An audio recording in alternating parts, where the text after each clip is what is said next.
Hi friends, welcome to my YouTube channel Sanjay academy. कैसे हैं आप सभी लोग। आज हम लोग समावेशी शिक्षा के बारे में पढ़ने वाले हैं। जो हमारी मैराथन क्लास फर्स्ट वाला पार्ट हो गया था, उसका सेकेंड पार्ट है। ठीक है। और ये कंबाइंड पीडीएफ है, दोनों पार्ट्स की एक ही पीडीएफ है।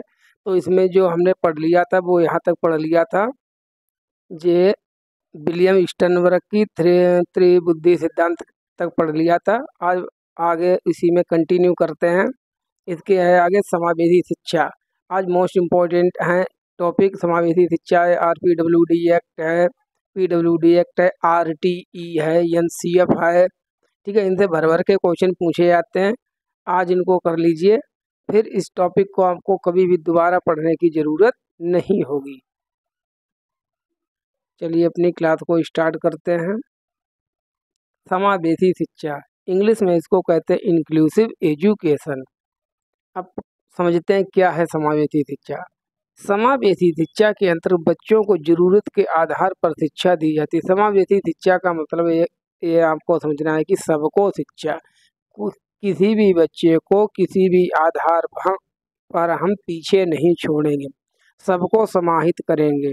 क्लासरूम में किसी के प्रति कोई भेदभाव की भावना नहीं रहेगी, किसी प्रकार का पृथक्करण नहीं आपको करना है, सबको एडमिशन देना है, सबका वेलकम करना है, सबको पढ़ाना है। इसे ही कहते हैं इंक्लूसिव एजुकेशन। देखिए ये लिखा है, segregation is against the law of nature. जो पृथक्करण है, भेदभाव है, वो जो प्रकृति का नियम है इसके विरुद्ध है। अब ये चीज़ पढ़ लीजिएगा और इसमें कुछ भी नहीं। इस कि 1993 में सभी को समान अवसर के द्वारा सभी वंचित की शिक्षा कराने का सभी राज्यों को आवश्यक दायित्व सौंपा गया, जिसके अंतर्गत सभी वंचित वर्ग, शारीरिक रूप से अक्षम, अंधत्व, बाधिर, विकलांग, बौद्धिक स्तर पर वंचित, संवेदी, मांसपेशी अस्थिर, विकलांग, भाषा बोली, कामगार, जातिगत समूह, धार्मिक अल्पसंख्यक, स्त्री पुरुष भेदभाव दूर करके सार्वजनिक को संपूर्ण विकास हेतु शिक्षा का प्रावधान है। कुल मिला के देखा होगा आपने, सबको शिक्षा, किसी को भी किसी भी आधार पर पीछे नहीं छोड़ना। ये इम्पोर्टेंट है। देखिए, संविधान के 86वें संविधान संशोधन के अनुसार, जो कि कब हुआ था, 2002 में हुआ था, अटल बिहारी वाजपेयी जी की सरकार में, भारत में 6 से 14 वर्ष की आयु के बालकों को निःशुल्क शिक्षा का अधिकार प्राप्त है। तो एज पूछिए कितने वर्ष से कितने वर्ष तक के बच्चों के लिए, 6 से 14 वर्ष के बच्चों को जो है निःशुल्क एवं अनिवार्य शिक्षा प्राप्त है। किस संविधान संशोधन के द्वारा? 86वां संविधान संशोधन के द्वारा। ये कब हुआ था? सन 2002 में हुआ था। अब आगे देखिए, आगे आते हैं। देखिए, ये जो साधारण बच्चे के लिए जो एज है वो है 6 से 14 वर्ष, सामान्य बच्चे के लिए। अगर कोई बच्चा विकलांग है या दिव्यांग है तो उसके लिए ये जो आय है वो 6 वर्ष से लेके 18 वर्ष तक है। ये यहाँ पर लिखा भी है, for disabled children it is 6 to 18 years. अगर कोई विकलांग बच्चा है तो उसको 86वें संविधान संशोधन 2002 के द्वारा निःशुल्क शिक्षा का अधिकार 6 वर्ष से 18 वर्ष की आयु तक प्राप्त है। अब पूरी इंक्लूसिव एजुकेशन, समावेशी शिक्षा, इस पूरी इक्वेशन में आपको समझ में आ जाएगी। आई बराबर जी प्लस एस। आई का मतलब इंक्लूसिव, मतलब समावेशी। जी फॉर जनरल, मतलब सामान्य, सामान्य। एस फॉर स्पेसिफिक, विशिष्ट।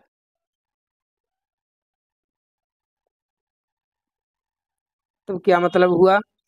वो कक्षा, वो क्लासरूम जिसमें सामान्य बालक और विशिष्ट बालक दोनों एक साथ बैठकर पढ़ते हैं तो उस क्लास को हम समावेशी कक्षा कहते हैं। अब इस प्रणाली को हम समावेशी शिक्षा प्रणाली कहते हैं। जैसे ये हमारा क्लासरूम है, ओके, ये हमारा सामान्य बच्चा बैठा हुआ है, ये हमारे दिव्यांग, ठीक है, सामाजिक आर्थिक स्तर से कमजोर गरीब परिवार के बच्चे, रेग पिगर के बच्चे और अन्य निर्धन वर्ग से बच्चे सभी बैठे हुए हैं। क्लासरूम एक ही है, पढ़ रहे हैं सभी साथ साथ, तो इसे ही हम कहते हैं समावेशी शिक्षा। अब अक्षमता के प्रकार, टाइप्स ऑफ डिसेबिलिटी। डिसेबिलिटी होती कितने प्रकार की, अब हम लोग डिसेबिलिटी के ऊपर बात करने वाले हैं, जिसको कि समावेशी शिक्षा में समाहित किया गया है। विजुअल डिसेबिलिटी, ऑडियोटरी डिसेबिलिटी, एरुअल इंटेलेक्चुअल डिसेबिलिटी, लोकोमोटर डिसेबिलिटी, आगे है लर्निंग डिसेबिलिटी, अधिगम अक्षमता। इनके बारे में अभी हम लोग आगे पढ़ेंगे बहुत डिटेल से। समावेशी शिक्षा योजना में बच्चों की आवश्यकता जरूरत के अनुसार शिक्षा दी जाती है। आप बच्चों को शिक्षा बच्चों के अनुसार देंगे, उनको किस चीज़ की ज़रूरत है, कितनी शिक्षा दी जानी चाहिए, किस प्रकार की शिक्षा दी जानी चाहिए, अपने आप से कुछ भी थोपना नहीं है। सबसे नेक्स्ट मोस्ट इम्पॉर्टेंट, जहाँ से आपका सीटेट में क्वेश्चन बनेगा, हो सकता है आपको समझ में ना कि क्वेश्चन आ कैसे गया, क्वेश्चन ऐसे आता है बीच से। समावेशी शिक्षा के अंतर्गत सिस्टम में बदलाव किया जाएगा, चाहे वो स्कूल हो, इंफ्रास्ट्रक्चर हो, ठीक है, कोई भी चीज़ हो बच्चे को छोड़कर उस चीज़ में बदलाव कीजिए। किसके अनुसार, बच्चे के अनुसार, क्योंकि सिस्टम बच्चे से है, सिस्टम से बच्चा नहीं है। ये बात हमको ध्यान रखनी है, पहले बच्चा है बाद में सिस्टम है। आगे क्या लिखा है, इंटीग्रेटेड एजुकेशन के कंपेरिजन में इंक्लूसिव एजुकेशन जो है वो बेस्ट है, बेटर है। इंटीग्रेटेड एजुकेशन सबकी शिक्षा की तो बात करती थी, जो दिव्यांग है उनकी भी, लेकिन उनके लिए अलग क्लासरूम की व्यवस्था करती थी कि भाई ये दिव्यांग बच्चों के लिए क्लासरूम हो गया, ये सामान्य बच्चों के लिए क्लासरूम हो गया, इस प्रकार से अलग अलग करती थी, इसलिए जो इसमें कमियां थी। लेकिन हमारी जो इंक्लूसिव एजुकेशन है ये कहती नहीं, सभी बच्चे एक ही क्लास में पढ़ेंगे इररिस्पेक्टिव ऑफ देयर डिफरेंसेस।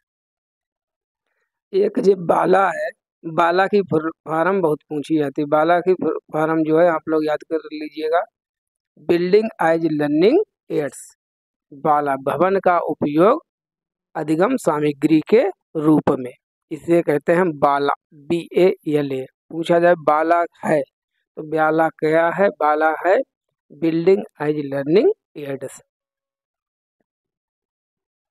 अब अधिगम अक्षमता के प्रकार, अब हम इनके बारे में अलग अलग प्रकार से पढ़ेंगे, जो हमेशा पूछी जाते हैं, अलेक्सिया, डिसलेक्सिया, डिस्ग्राफिया वगैरह, इनसे तो आपका ये क्वेश्चन बनना ही है, तो पढ़ लीजिएगा।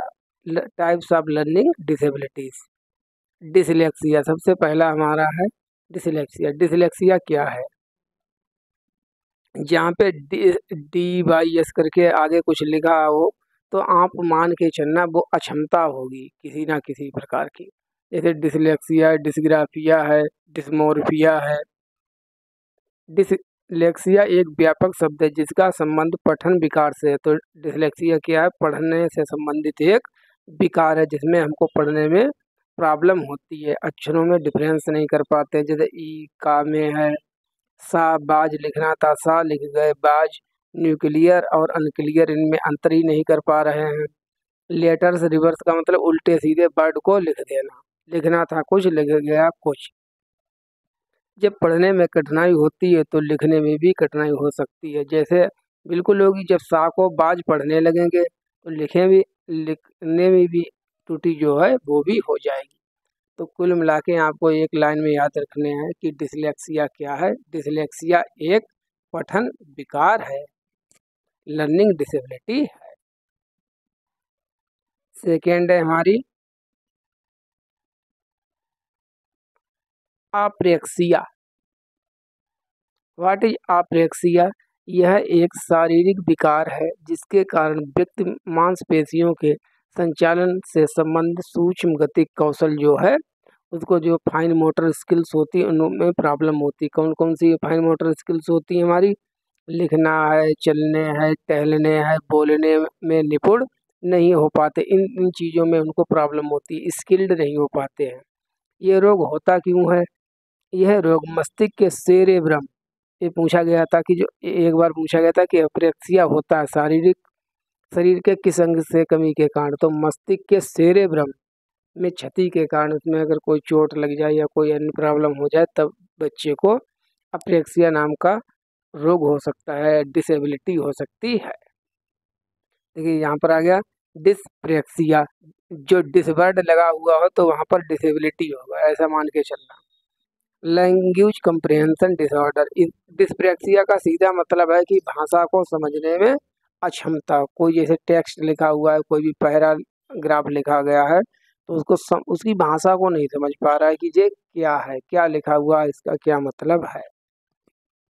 ये भी जो है मस्तिष्क में क्षति के कारण होती है, ठीक है। मेंटल डिसऑर्डर है, हाथ व आंखों के बीच समन्वय, कोऑर्डिनेशन व संतुलन स्थापित नहीं कर पाते हैं।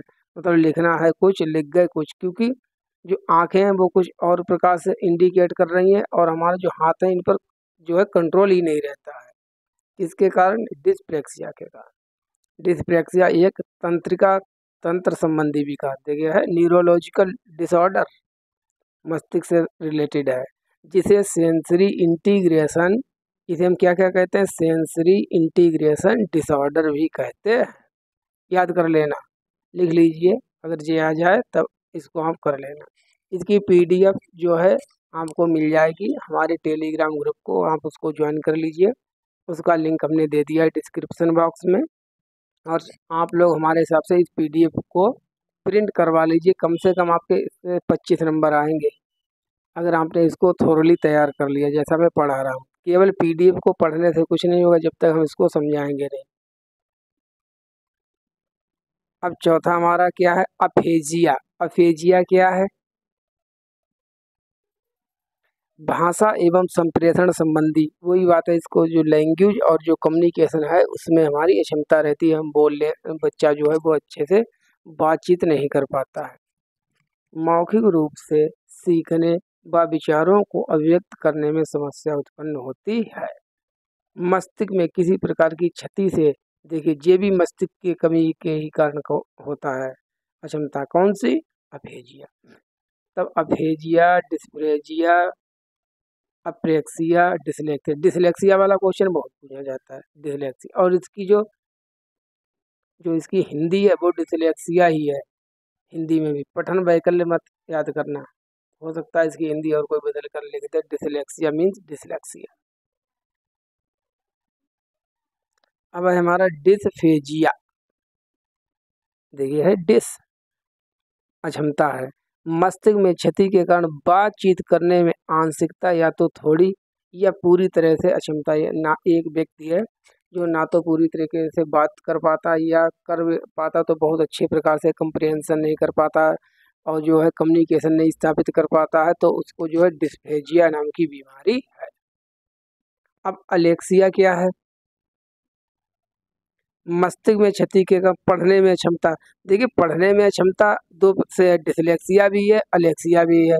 जब पूछा जाए मस्तिष्क में क्षति के कारण तब कौन सी है हमारी, अलेक्सिया आंसर होगा। और वैसे क्या हो जाएगा, साधारणता अगर पूछा जाए तब डिसलेक्सिया होगा। इसे शब्द अंधता या पाठ अंधता या विजुअल अफेजिया भी कहते हैं। अच्छा, ये अर्जित डिसलेक्सिया है, ये जो है बाद में हो जाती है, ठीक है, जन्मजात नहीं होती, बाई बर्थ नहीं होती है अलेक्सिया, लेकिन जो डिसलेक्सिया होती है वो जन्मजात होती है। अलेक्सिया के कारण अफेजिया व डिस्ग्राफिया जैसी अधिगम क्षमता होना भी संभव है, किंतु प्रत्येक स्थिति में ऐसा संभव नहीं होता। इसका मतलब ये है, जैसे अगर किसी व्यक्ति को अलेक्सिया है तो मान के चलिए उसको अफेजिया और डिस्ग्राफिया भी हो जाएगी, लेकिन ऐसा हमेशा नहीं कि हम कह सकते हैं कि हमेशा हो ही जाएगी।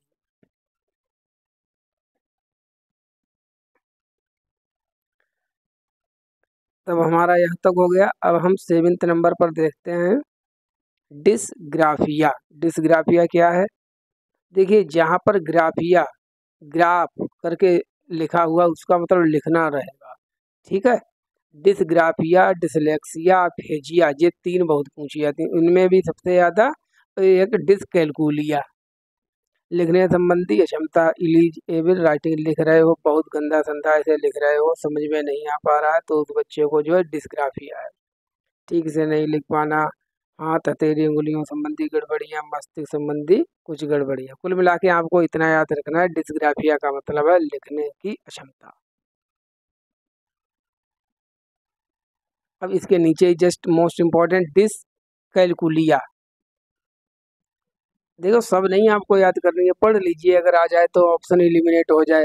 डिसलेक्सिया, डिसग्राफिया, डिसकैलकुलिया, ये तीनों आपको याद हो जानी चाहिए। डिस आ गया आगे, जिसमें भी डिस लिखा हुआ हो आगे वो एक अक्षमता है। अब कैलकुलिया, हम भाई मैथ में क्या करते हैं, कैलकुलेशन करते हैं, ठीक है, मतलब कैलकुलेशन करते हैं, गुणा भाग करते हैं। तो कैलकुलेशन से आप जोड़ लीजिए, कैलकुलेशन से कैलकुलिया, ठीक है। कैलकुलेशन किस में करते हैं, गणित में करते हैं, तो कैलकुलेशन से संबंधित जो विकार है वो किस में होगा, वो गणित में होगा। अब गणित में भी किस गणित में होगा, अंक गणित। अंक गणित समझने में कठिनाई, इसे न्यूमेलेक्सिया भी कहते हैं, इसका अदर नेम है। और जो डिस्कैलकुलिया होती है वो चार प्रकार की होती है, ग्राफिकल, ऑडियोगोनेटिक, लेक्सिकल और वर्बल। इतना सब आपको याद नहीं रखना, आपको बस इतना याद कर लेना, डिस्कैलकुलिया गणित से संबंधित अधिगम अक्षमता है। डिस्थीमिया के बारे में भी पढ़ लेते हैं। डिस्थीमिया क्या है, गंभीर तनाव की अवस्था है, व्यक्ति की मनस्थिति हमेशा निम्न होती है, बालक का अधिगम प्रभावित होता है। डिस्मोर्फिया, इसको भी कर लीजिए, डिस्मोर्फिया क्या है, जहाँ कहीं भी आपको डिसवर्ड लिखा हुआ मिल जाए, डी डी बाई एस, वो अक्षमता है। डिस्मोर्फिया में भ्रम हो जाता है, शरीर के कुछ अंग बहुत छोटे या अपूर्ण हो जाते हैं, मतलब इसमें एक भ्रम की स्थिति बन जाती है। शरीर के विभिन्न अंगों की तुलना दूसरे लोगों से करने लगते हैं, ऐसे करने लगते हैं कि भाई तुम्हारी नाक बहुत लंबी है, मेरी नाक छोटी है, तुम्हारे हाथ बहुत लंबे, मेरे हाथ छोटे हैं, तुम्हारी आंखें छोटी है, मेरी आंखें बड़ी हैं। इस प्रकार की जो है व्यक्ति जो बातें करने लगता है, भ्रम की स्थिति में आ जाता है, उसको हम कहते हैं डिसमोर्फिया।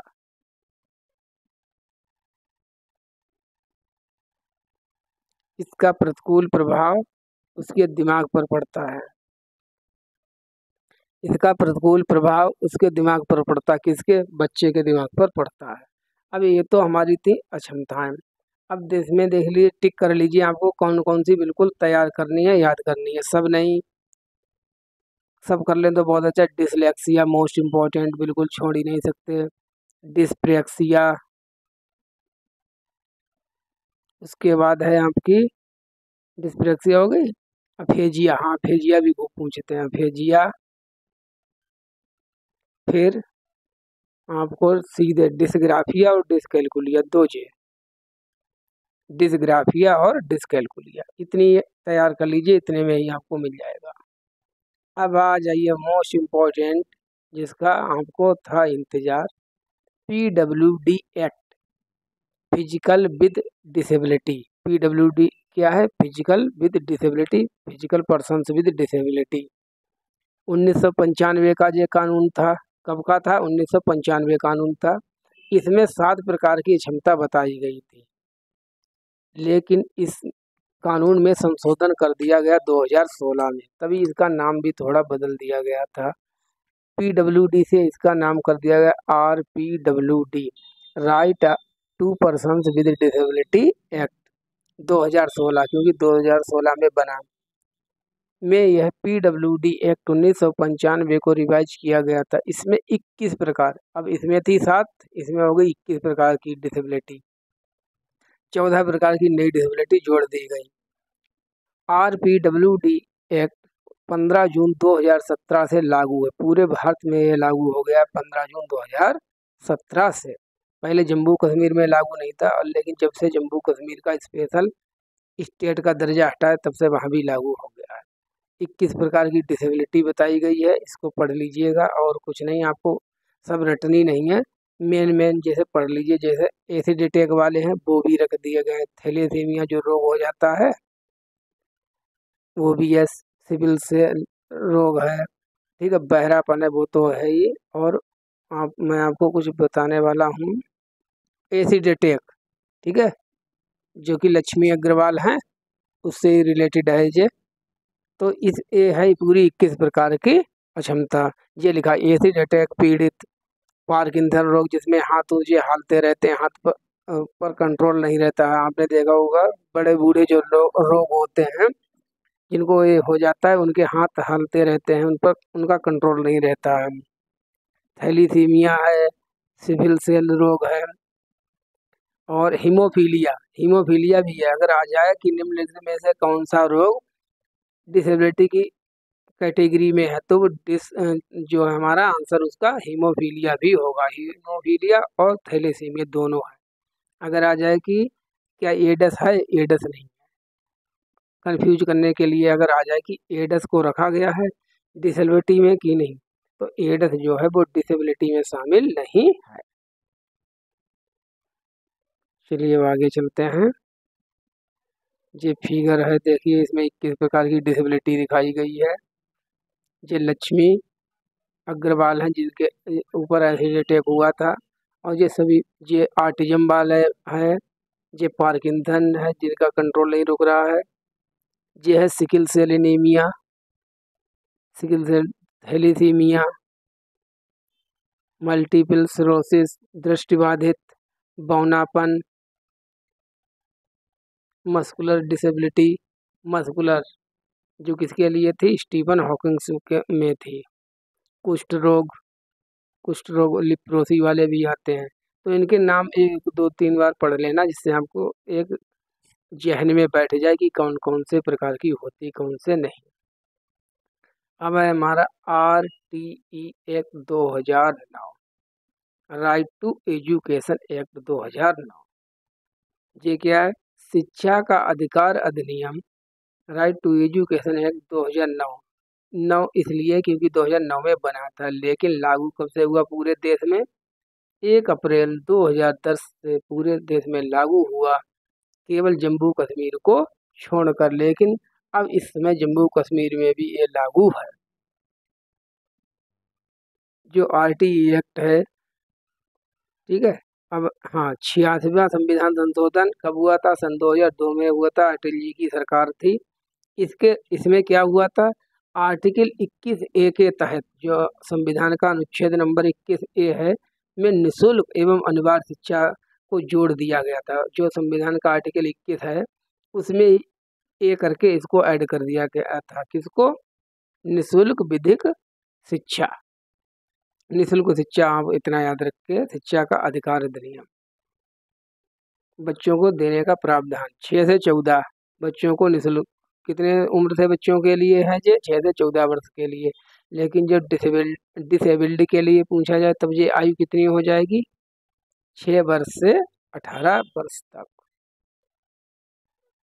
एज के अनुसार कक्षा में नामांकन का प्रावधान होगा। एज वाइज होमोजीनियस क्लास, जो क्लासरूम होगी उनमें बच्चों की एज के अनुसार एडमिशन दिया जाएगा। इसका मतलब ये है, जैसे अगर कोई बच्चा वो लेट पढ़ने बैठा, वो 8 साल का हो गया, क्लास में पहली बार आया स्कूल में, तो इसका मतलब नहीं है ये नहीं आप उसको सेकेंड क्लास में रख देंगे एज को देखते हुए, नहीं, सॉरी, इसका मतलब ये नहीं है कि उसको हम फर्स्ट क्लास में रख देंगे कि तुम्हारी पढ़ाई जो है फर्स्ट क्लास से शुरू होगी, तुम्हारी एज 8 साल है, नहीं।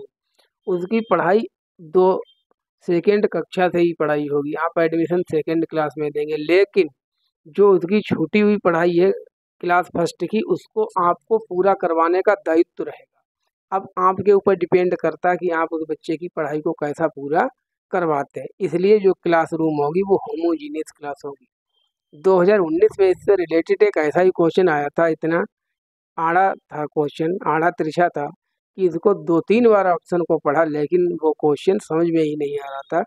क्वेश्चन ये था कि भारत में RTE एक्ट 2009 के लागू होने से भारत के क्लासरूम कैसे हो गए हैं, कक्षाएं एज वाइज होमोजीनियस हो गए हैं या क्लास वाइज होमोजीनियस हो गए हैं। इस प्रकार से उसने घुमा फिरा के क्वेश्चन पूछा था। तो उस टाइम मुझे भी बहुत ज़्यादा क्लियर नहीं पता था, मैं आपको सही बता रहा हूँ। अब पता है कि जो क्लासरूम है वो होमोजीनियस एज वाइज हो गए हैं। तो आप इस प्रकार से इसमें ध्यान रखना। RTE के कुछ महत्वपूर्ण निषेध, आप क्या क्या काम नहीं कर सकते हैं, ध्यान रखना। जब आप ऑप्शन सॉल्व कर रहे हैं, क्वेश्चन हल कर रहे हैं सीटेट के, तो ये बातें अपने माइंड में चलाते रहना। इनके विरुद्ध आप कोई भी ऑप्शन जो है उसको चूज मत कर लेना, नहीं तो आपको आंसर में 0 नंबर मिलेगा, आपका क्वेश्चन गलत हो जाएगा। कौन कौन से काम आप नहीं करेंगे, कभी भी नहीं करेंगे, कान खोल के सुन लो। नो कॉर्पोरल पनिशमेंट, आप बच्चों को किसी भी प्रकार का शारीरिक या मानसिक सजा नहीं देंगे। मतलब नहीं जो मुर्गा मुर्गी बना देते थे बच्चों के लिए, या होमवर्क बहुत ज़्यादा दे दिया कि तुमने इतना काम नहीं किया, लो और करो, या मानसिक रूप से प्रताड़ित करना, लताड़ना वगैरह, ये चीज़ें ये बिल्कुल प्रोहिबिटेड है। उम्र के अनुसार सीधा नामांकन, कोई टेस्ट नहीं, नो स्क्रीनिंग प्रोसीजर। जो मैंने अभी बात बताई थी कि 8 साल की उम्र वाले बच्चे को आप डायरेक्ट एडमिशन उसकी एज के हिसाब से सेकेंड या थर्ड क्लास में देंगे, ऐसा नहीं आप उसको फर्स्ट क्लास में एडमिशन दें। नो एडमिशन फ़ी, कोई भी फ़ी नहीं आप लेंगे बच्चे से।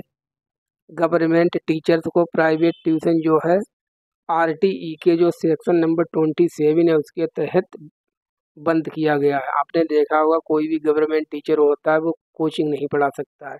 क्यों? इसको RTE जो एक्ट है उसने निषेधित किया है। बिना मान्यता के स्कूल चलाना, हाँ सही है। प्राइवेट स्कूल में BPL EWS छात्रों को 25% अतिरिक्त छूट का प्रावधान है। मतलब जो गरीब परिवार के बच्चे हैं उनके लिए जो गवर्नमेंट जो प्राइवेट स्कूल बड़े बड़े चलते हैं तो उनमें भी 25% सीटें ऐसी होती हैं जिन पर जो है गरीब परिवार के बच्चों को पढ़ने का प्रावधान होता है। वो बात अलग है कि जागरूकता ना होने के कारण स्कूल वाले अपनी मनमर्जी करते हैं और डायरेक्ट भर लेते हैं। वैसे प्राइवेट स्कूलों में भी जो इंग्लिश मीडियम के चाहे हिंदी मीडियम के जो भी नामी स्कूल चल रहे हों उन्हें 25% सीटें जो है गरीब बच्चों के लिए आरक्षित होती हैं। प्राथमिक स्कूल बच्चों के घर से 1 किलोमीटर के दायरे में व उच्च प्राथमिक 3 किलोमीटर की दूरी पर होना चाहिए। ये तो बातें केवल पढ़ने वाली हैं और क्या है हमारे लिए। हाँ ये चीज़ है। कक्षा 1 से 5 तक कम से कम 200 घंटा वर्किंग डेज, घंटा नहीं घंटे तो आगे आएगा, 200 वर्किंग डे 200 दिन विद्यालय खुलना चाहिए कक्षा 1 से 5 तक। कक्षा 6 से 8 वाला मतलब जूनियर वाला स्कूल कितने दिन खुलना चाहिए? कम से कम 220 दिन विद्यालय खुलना चाहिए। किसके अनुसार? RTE के अनुसार, 2009 के अनुसार। और 1 से 5 तक के टीचर को PRT कहते हैं, 6 से 10 वाले को TGT टीचर कहते हैं। ये तो केवल पढ़ने वाली चीज़ है। 11 से 12 वाले को PGT कहते हैं। ये चीज़ है आपको ध्यान रखनी। PTR, what is PTR? Pupil teacher ratio. Primary में कितना होना चाहिए? 31, मतलब 30 स्टूडेंट पर एक टीचर होना चाहिए। जूनियर में कितना होना चाहिए? जूनियर में होना चाहिए 35 और 1, 35 स्टूडेंट हों तो एक टीचर आपको उनके ऊपर लगाना है। Pupil teacher ratio. इसी प्रकार से हाँ ये घंटे इधर लिखा हुआ 1 से 5, मतलब प्राइमरी स्कूलों में कम से कम 800 घंटे पढ़ाई होनी चाहिए। कितने घंटे? 800 घंटे। जूनियर में 1000 घंटे पढ़ाई होनी चाहिए। इसके बाद में एक शिक्षक को एक सप्ताह में, ये पूछे गए क्वेश्चन है, एक शिक्षक को एक सप्ताह में कितने घंटे काम करना चाहिए? 45 घंटे, जिसमें शिक्षण सामग्री प्रिपेयर का भी समय सम्मिलित। 45 घंटे में वो अपना TLM भी तैयार करेगा। कितने घंटे? 45 घंटे। पूरा विद्यालय प्राइमरी वाला कितने घंटे खुलना चाहिए? 800 घंटे। जूनियर वाला 1000 घंटे इंक्लूडिंग प्रिपरेटरी आवर्स। तो ये तो हमने ऑल अबाउट RTE के बारे में पढ़ लिया। नेक्स्ट हमारा टॉपिक है राष्ट्रीय पाठचर्या की रूपरेखा 2005, जिसके ऊपर पूरा सीटेट टिका हुआ है, फाउंडेशन है। सीटेट की माँ है, ये माँ धड़कन है। इसके बिना सीटेट का अस्तित्व नहीं है। NCF 2005 के बिना, अभी तक NCF 2005 ही चल रही है। पढ़ते हैं NCF के बारे में। NCF 2005 is one of the 4 NCF, मतलब यह है कि सबसे पहले NCF कब बनी थी? 1975 में, उसके बाद 1988 में, उसके बाद सन 2002 में, सन 2000 में, उसके बाद लेटेस्ट में 2005 में। सभी एन को किसने बनाया है? एनसीईआरटी ने।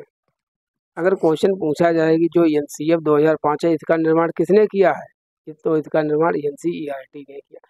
सभी एनसीएफ को जो है एनसीईआरटी बनाती है। एनसीएफ 2005 के अनुसार स्कूली शिक्षा पाठ्य पुस्तक केंद्रित ना होकर, मतलब टेक्स्ट बुक सेंटर्ड ना होकर कैसी होनी चाहिए? बाल केंद्रित, चाइल्ड सेंटर्ड हमारी एजुकेशन होनी चाहिए। एनसीएफ 2005 का अनुवाद जो हमारा शेड्यूल नंबर 8 है, ठीक है, 8वें अनुसूची में दी गई 22 भाषाओं में किया गया है। ये फैक्चुअल नॉलेज है, आपको याद रखनी है। एनसीएफ 2005 को प्रोफेसर यशपाल, जो एनसीएफ बनाई गई थी इसकी जो अध्यक्षता की थी कमेटी की, वो कौन सी कमेटी थी?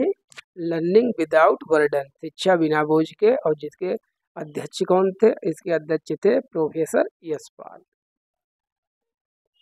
अब इसके मेन पॉइंट्स देख लीजिए। राष्ट्रीय पाठचर्या की रूपरेखा 2005 के मुख्य उद्देश्य, प्रमुख उद्देश्य क्या है, क्यों लाई गई है एनसीएफ 2005?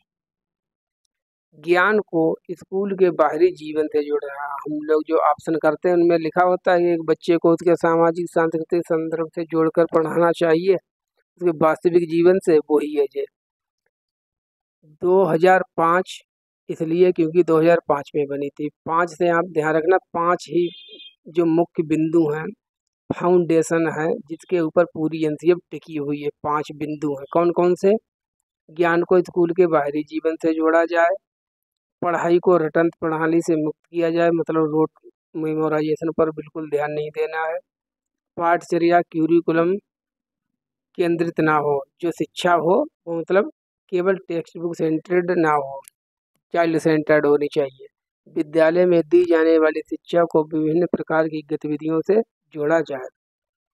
एनसीएफ 2005 कहती है कि जो हैंड्स ऑन एक्टिविटी है वो धड़कन है सीखने की, बच्चा उसके बिना सीख नहीं सकता और उस चीज़ को कोई भी चीज़ रिप्लेस नहीं कर सकती है, जो बच्चे अपने हाथ से कर कर चीज़ों को सीखते हैं। राष्ट्रीय मूल्यों के प्रति आस्थावान विद्यार्थी तैयार करना। अब पढ़ा लिखा तो रहे हैं लेकिन ऐसे स्टूडेंट तैयार हों जो भविष्य में अपने देश के प्रति रॉयल्टी दिखाएं, ठीक है, देशभक्त हों। ऐसे ना हो कि वो गद्दार निकल जाए, अपने देश के सिस्टम में विश्वास ना करें। तो हमको जो है नेशनल वैल्यूज हैं वो भी देनी है, जैसे जस्टिस, लिबर्टी, इक्वलिटी, फ्रैटर्निटी, समता, समानता, स्वतंत्रता और भाईचारापन। बिना भार के अधिगम, लर्निंग विदाउट बर्डन, कब सुपर टेट में पूछा जाता है जी अक्सर? 1993 की रिपोर्ट थी। एनसीएफ किस पर आधारित है? शिक्षा बिना बोझ के, लर्निंग विदाउट बर्डन, 1993। इसके अध्यक्ष कौन थे? प्रोफेसर यशपाल। बीटीसी के जो सिलेबस है उसमें है ये। तो एनसीएफ हमारी हो गई। अब एनसीएफ की 2005 की 5 विधियों पर जोर देती है। किन किन चीज़ों पर ये जोर देती है वो देख लीजिए। 5 है, सब कुछ 5 ही रहेगा। 5 फाउंडेशन पर आधारित है, 5 ही विधियों द्वारा सीखने पर जोर देती है। लर्निंग बाय डूइंग, करके सीखना,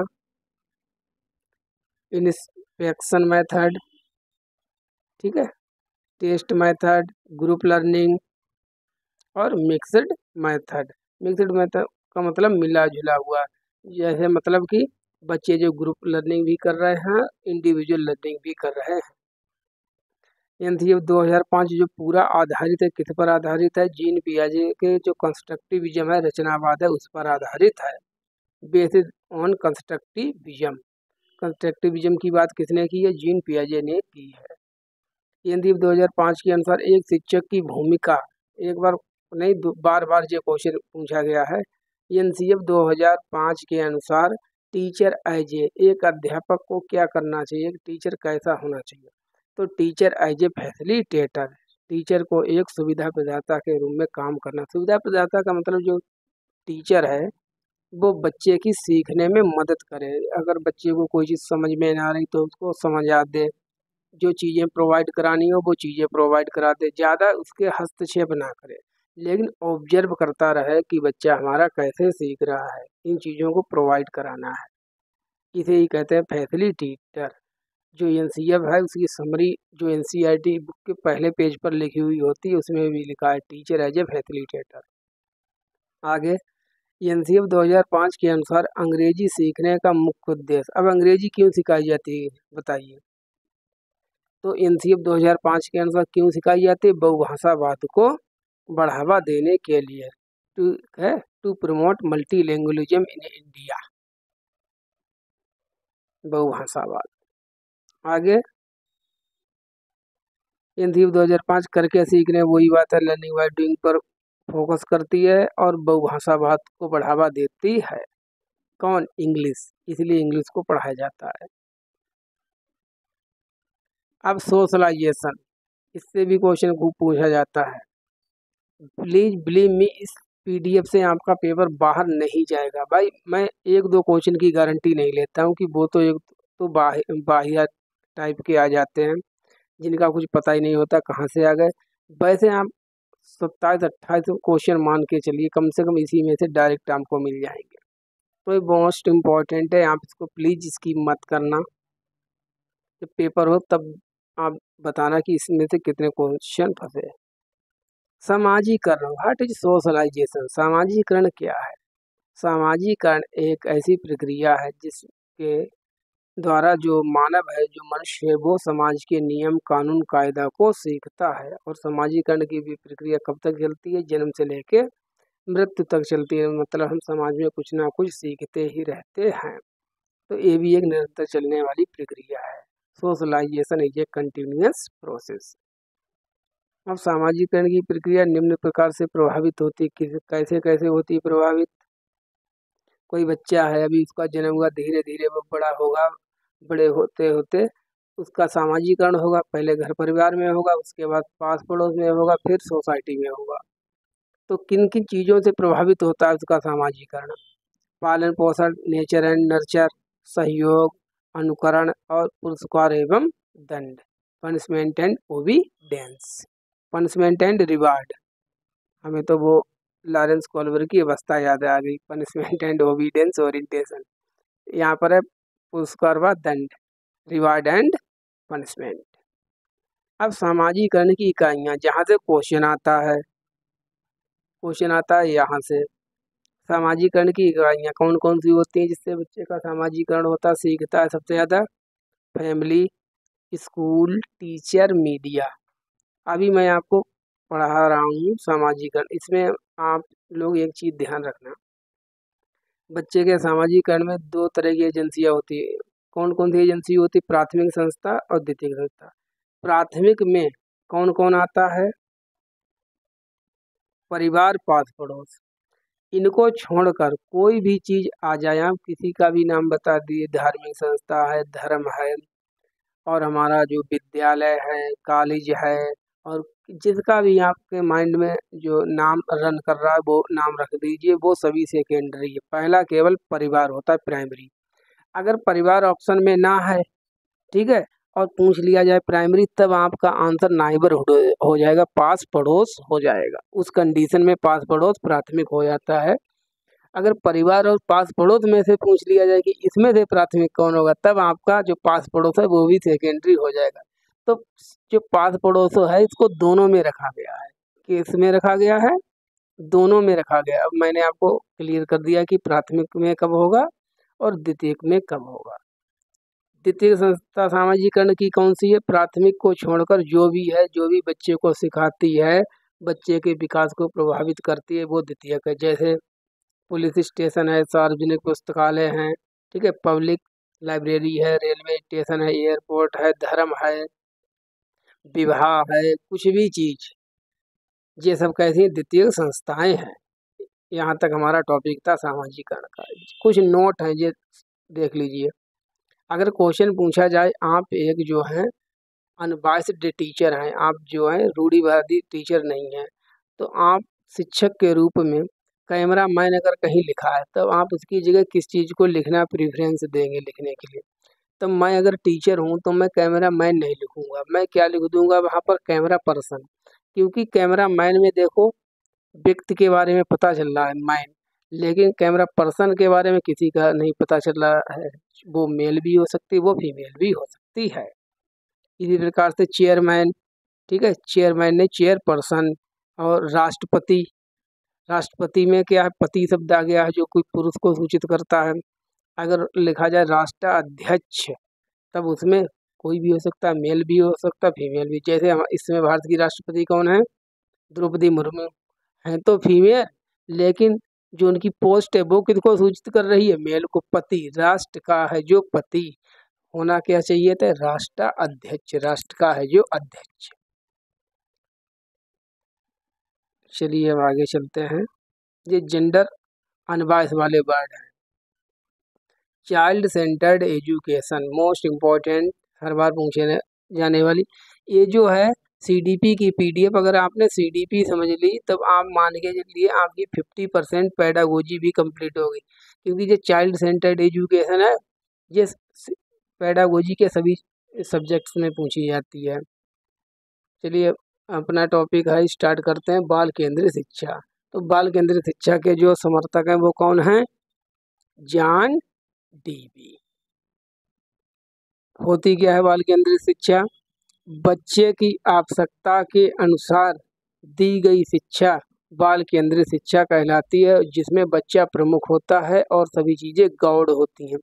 गौड़ का मतलब सेकेंडरी होती हैं, पहले बच्चा बाद में अन्य सब।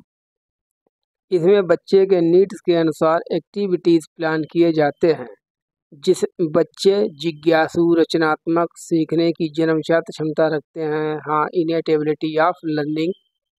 भारत में बाल केंद्रित शिक्षा का जनक किसे कहा जाता है, गिजुभाई वधेका। ठीक है, नाम नोट कर लीजिए। इनकी एक बहुत प्रसिद्ध बुक है दिवा स्वप्न। प्रगतिशील विद्यालय, प्रोग्रेसिव जो स्कूल थे वो कब खोले गए थे, 1896 में। कहाँ खोले गए थे, अमेरिका में खोले गए थे। किनके द्वारा खोले गए थे, जॉन डीवी के बारे में खोले गए थे, जॉन डीवी के द्वारा खोले गए थे। ये फैक्चुअल क्वेश्चन है। प्रगतिशील विद्यालयों में जो हमारे प्रोग्रेसिव क्लास थे, प्रोग्रेसिव स्कूल थे, वो करके सीखने, लर्निंग बाय डूइंग पर फोकस देते थे। ठीक है, प्रगतिशील विद्यालयों में बच्चा समाधानकर्ता, प्रॉब्लम सॉल्वर मतलब, और बने, और महत्वपूर्ण कौशल, इम्पोर्टेंट स्किल्स, और जो है इसमें थिंकिंग प्रोसेस डेवलप हो जाए। यही उद्देश्य है किसका, प्रगतिशील शिक्षा का, प्रोग्रेसिव एजुकेशन का। यही उद्देश्य रहता है कि जो बच्चा है वो एक प्रॉब्लम सॉल्वर हो जाए, और जो है उसके अंदर बहुत से स्किल्स हैं वो डेवलप हो जाए। जैसे इंटरपर्सनल कम्युनिकेशन है, कोप विद इमोशंस है, कोप विद स्ट्रेस है, और भी लाइफ स्किल्स है, एम्पैथी है, सिंपैथी है। ये तो यही हमारे हैं स्किल्स, इसलिए बाल केंद्रित शिक्षा को रखा गया है, और यही रोल है प्रगतिशील विद्यालयों का। प्रगतिशील विद्यालयों में ही ऐसा माना जाता है कि बाल केंद्रित शिक्षा दी जाती है, चाइल्ड सेंटर्ड एजुकेशन प्रोवाइड कराई जाती है। आगे है बच्चा वर्तमान जीवन के लिए सीखे, जो सीखना किसके लिए, लर्निंग फॉर प्रेजेंट लाइफ, किसके अनुसार, बाल केंद्रित शिक्षा के अनुसार। संपूर्ण रूप से पाठ्य पुस्तक को भगवान मानना गलत है, मतलब कि ऐसा नहीं मानना है कि सब कुछ है वो किताब ही है, बस किताब को रट लो, पेपर पास, किताब को पास कर लो, 100% तैयार, चाहे वो बोर्ड एग्जाम हो, कोई भी एग्जाम हो, रटा रटाया आ जाता है। देखिए मैं आपको एक एडवाइस देना चाहता हूँ, जो सीटेट एग्जाम हमारा है, इसमें 2016 तक के आप पेपर निकाल के देखना, 2016 या 15 तक, जब से शुरू हुआ 2011 से। बहुत क्वेश्चन ऐसे हैं डायरेक्ट सीधे सीधे आ जाते थे, पूछ ले जाते थे, और फैक्चुअल क्वेश्चन पूछे जाते। अब क्या ट्रेंड शुरू हुआ है, 2021 से ज़्यादा हो गया है। अब ये कंसेप्चुअल क्लियरिटी पर ज़्यादा बात करते हैं, बिल्कुल लंबे लंबे क्वेश्चन बनाते हैं, फिर ये चेक करते हैं कि तुम्हारे अंदर कॉन्सेप्ट को पकड़ने की, समझने की ग्रास्पिंग पावर कितनी है। समावेशी शिक्षा सबने पढ़ ली, लेकिन समावेशी शिक्षा से ही वो ऐसा टेढ़ा मेढ़ा क्वेश्चन करते हैं कि जिससे बच्चे, अगर जिसने अच्छे से नहीं समझा, वो उसमें फंस जाते हैं। तो हमको फंसना नहीं है, इसलिए हमको कंसेप्चुअल क्लियरिटी चाहिए। आगे क्या है, प्रगतिशील शिक्षा में अमेरिका के मनोवैज्ञानिक जॉन डीवी का योगदान है, वही अभी हम लोग ऊपर बात कर चुके हैं। Learning is a social active and democratic process. जो हमारा जो अधिगम है वो सीखना है, वो कैसी प्रक्रिया है? अधिगम एक सामाजिक प्रक्रिया है, सक्रिय प्रक्रिया है और लोकतांत्रिक प्रक्रिया है। किसके अनुसार? बाल केंद्रित शिक्षा के अनुसार। जो वर्ड है सोशल, एक्टिव, डेमोक्रेटिक, ये वर्ड आप ढूंढना पेपर के ऑप्शन में, जिसमें मिले वो ऑप्शन सही होगा। अधिगम प्रक्रिया में त्रुटियां, ठीक है, एरर्स क्या होती हैं? अब कोई बच्चा है वो सीख रहा है, गलतियां कर रहा है, तो ये इनको आप कैसे लेंगे? इनको पॉजिटिव लेंगे कि निगेटिव लेंगे? इनको आपको हमेशा पॉजिटिव लेना है और कभी भी इनकी दरकिनार नहीं करनी, अनदेखी नहीं करनी है। देखना तो है लेकिन इनको गलत नहीं कहना है। क्यों? जो हमारे जो सीखना है उसकी जो मिस्टेक्स होती है वो एक इंटीग्रल पार्ट है, उनको हम अलग नहीं कर सकते। इस संसार में ऐसा कोई भी व्यक्ति नहीं है जो सीखते समय गलती ना करता हो। हाँ, अगर वो सीखता ही नहीं है तब तो कोई गलती ही नहीं होगी।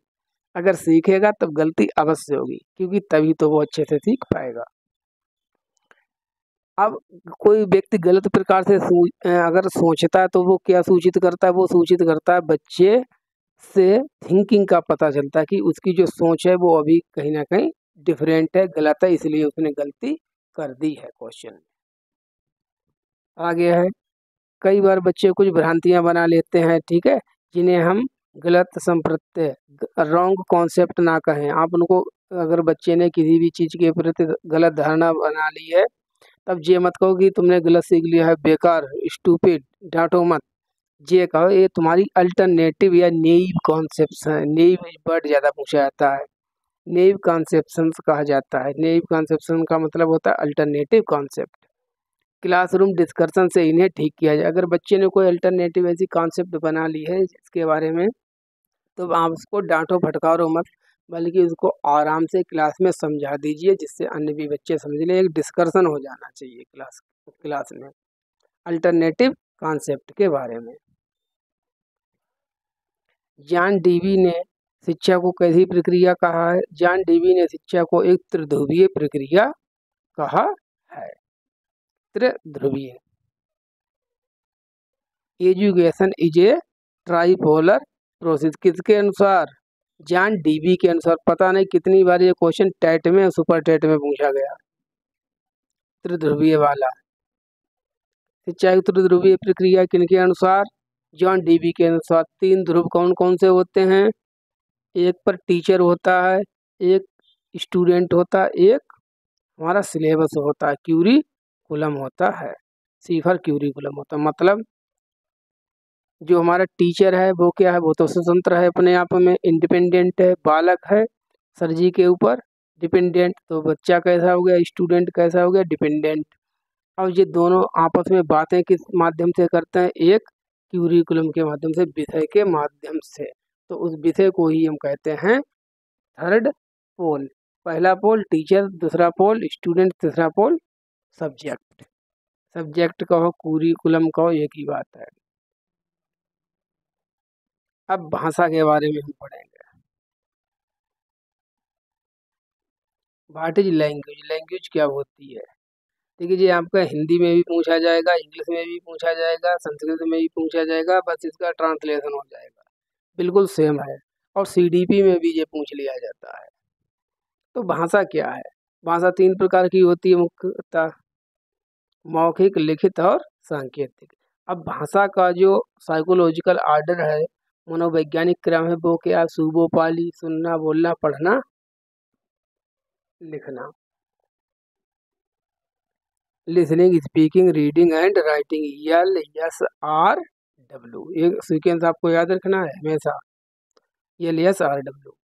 ये किसके अनुसार है? मनोवैज्ञानिक क्रम है, जो कि एक्सेप्टेड है, सभी के द्वारा मान्य है।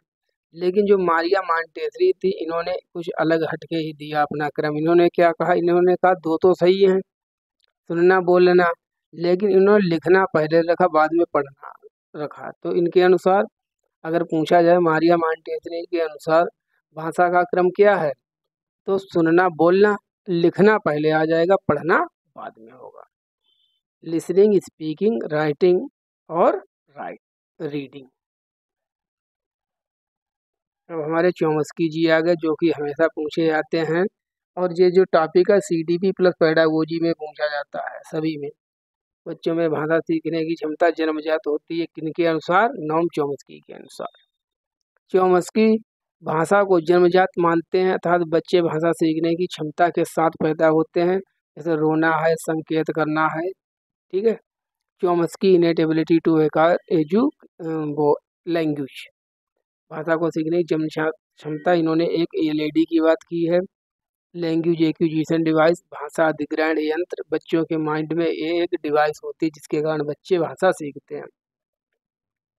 तो इतना आपको नोम चॉम्स्की के बारे में याद रखना, और नोम चॉम्स्की वाले को जब हम हिंदी की करेंगे मैराथन, उसमें भी पढ़ाएंगे आपको, उसमें थोड़ा इसको और इलाबोरेट कर देंगे। अब भाषा के भाग कौन कौन से होते हैं, रूप कौन से होते हैं? क्वेश्चन पूछा था, इंग्लिश में पूछा गया था, हिंदी में भी पूछा जाता है कि ध्वनि की सबसे छोटी इकाई क्या है? What is smallest unit of sound?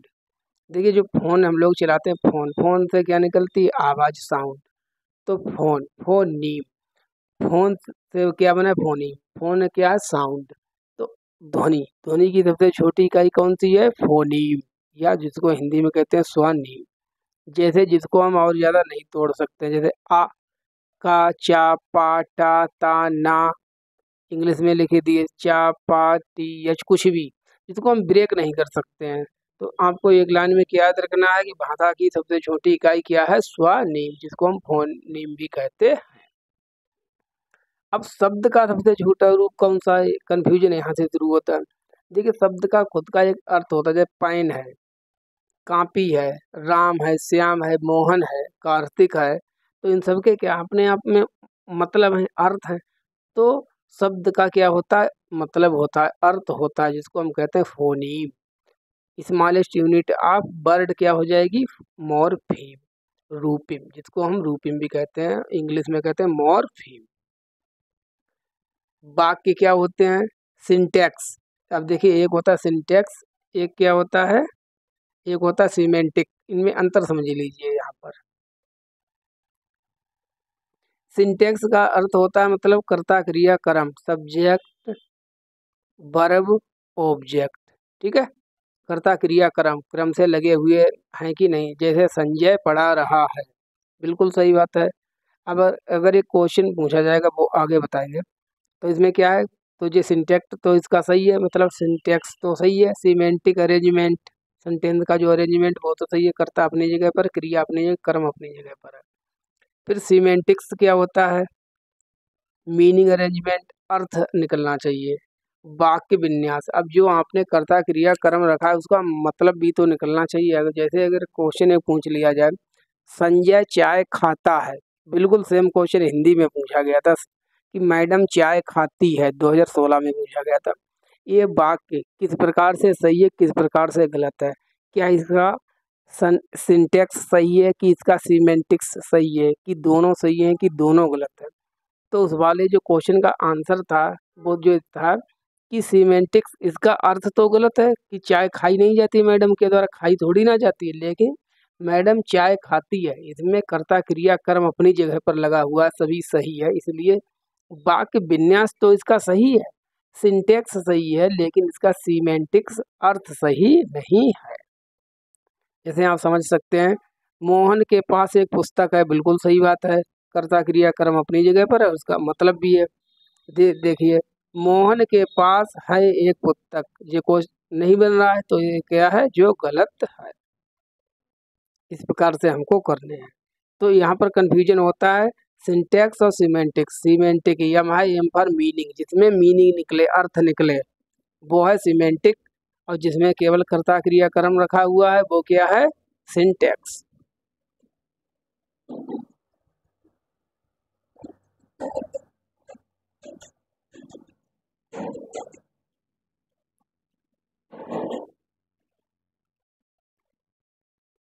What is CTR? ये जो है स्पेशल चीजें हैं, बीच बीच में रखी हुई है। CTR क्या होता है? CTR का मतलब होता है क्राइटेरियन रेफरेंस टेस्ट। ये नई चीज़ है जो पूछी जाने लगी सीटेट में। इसका मतलब है फिक्स्ड मार्क्स या परसेंटेज, अगर आप ले आए, मानक मानक निर्धारित है, उतने ले आए तो पास माने जाएंगे। जैसे सीटेट में अगर आप 60% मतलब 90 नंबर ले आए, ठीक है, तब आपको पास माना जाता है। जनरल कैटेगरी को कंसीडर करके 60% ले आए। अगर 10th में 12th में आप 33% नंबर ले आए कैसे भी करके, तब आप पास माने जाएंगे। इसको कहते हैं CRT, क्राइटेरिया रेफरेंस टेस्ट। ठीक है, इनका जस्ट अपोजिट कर दो NRT, नॉर्म रेफरेंस टेस्ट। इसमें भाई मानक से मतलब नहीं है, जैसे स्टैंडर्ड टेस्ट या मानकीकृत परीक्षण, इसमें एक दूसरे से हाई स्कोर लाकर सिलेक्शन लेना होता है। जैसे आपका सुपर टेट हो गया, KBS हो गया, DSSB हो गया, कोई भी एग्जाम है। अब अगर जो सुपर टेट है, अब उसमें सभी बच्चे ले आए 60%, तो सबको नौकरी थोड़ी ना मिल जाएगी। उनमें फिर क्या बनेगी, उनमें एक मेरिट बनाई जाएगी। तो वो किस प्रकार का टेस्ट होगा, वो स्टैंडर्डाइज टेस्ट होगा, मानकीकृत परीक्षण होगा। इसको NRT कहते हैं, नॉर्म रेफरेंस टेस्ट कहते हैं। ऊपर वाले को क्या कहते हैं, क्राइटेरिया रेफरेंस टेस्ट, जिसमें क्राइटेरिया बना हुआ है। Portfolio most important.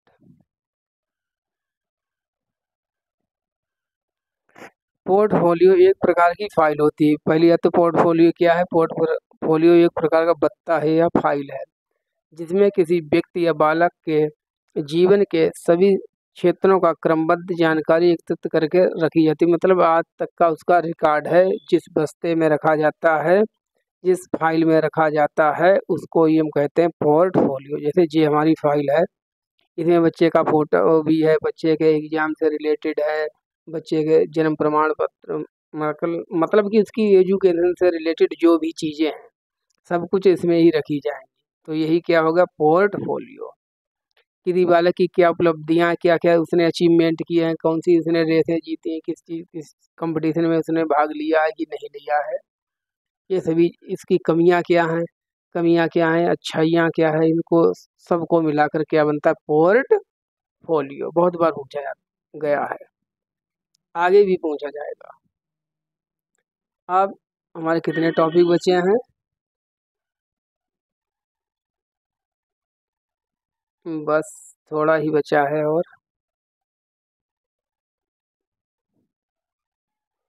लिंक, इससे एक क्वेश्चन पूछा जाता है, what is difference between sex and gender.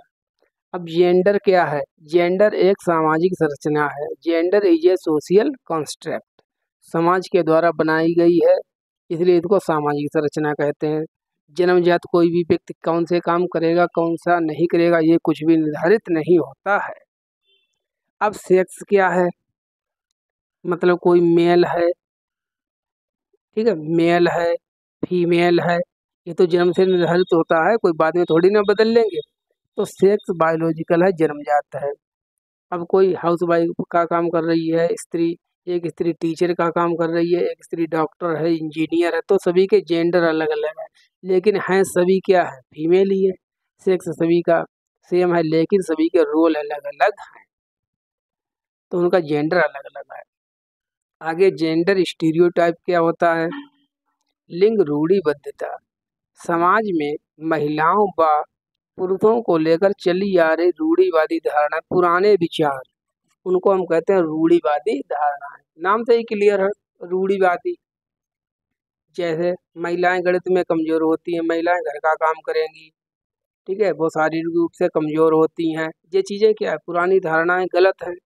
मर्द के दर्द नहीं होता है, मर्द रोते नहीं है, उनमें इमोशंस नहीं होती। जो फीमेल होती हैं वो बहुत ज़्यादा इमोशनल होती हैं। इस प्रकार की जो ये बातें हैं, जो डिस्कशन है, ये सब कैसा है, जेंडर बायस है। जेंडर बायस क्या है, लिंग पक्षपात। एक शिक्षक को गर्ल्स व बॉयज में जेंडर पेरिटी, लिंग समानता। अब मैं अगर टीचर हूँ, आप एक टीचर हैं, आपके लिए लड़के लड़की दोनों समान हैं। अगर आप मैडम हैं तो आपके लिए लड़के समान हैं। ऐसा नहीं आप टीचर बन गई, मैडम हैं, और आप बच्चों से कम क्वेश्चन पूछती हैं और लड़कियों से ज़्यादा पूछती हैं, तब ये भी गलत है। और अगर आप टीचर हैं, मेल हैं, आप फिर आप लड़कियों से कम क्वेश्चन पूछते हैं, उनको निगलेक्ट करते हैं, इग्नोर करते हैं, तब भी गलत है, तब भी लिंग पक्षपात है। दोनों प्रकार से लिंग पक्षपात है। जेंडर न्यूट्रल लैंग्वेज, आपको किसी के जेंडर से कोई लेना देना नहीं, बस समानता को रखते हुए सभी को पढ़ाना है। इस प्रकार के उदाहरण मत देना जिसमें कि औरतों को नीचा समझा जाए या कमतर समझा जाए।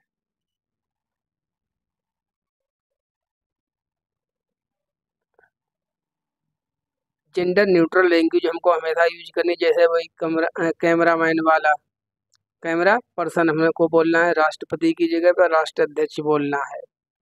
ये देखिए, जैसे राष्ट्रपति हमारी कौन है, द्रौपदी मुर्मू, राष्ट्राध्यक्ष कहना चाहिए हमको, तब ये हमारी कौन सी भाषा हो जाएगी, लिंग पक्षपात रहित भाषा। तो छोटा टॉपिक है ये। बीएस ब्लूम, इनकी टैक्सोनॉमी बहुत पूछी जाती है। कैप, इसकी ट्रिक देखिए, मैं आपको बताऊं, इसकी ट्रिक लिख लीजिए, कैप करके, CAP कैप।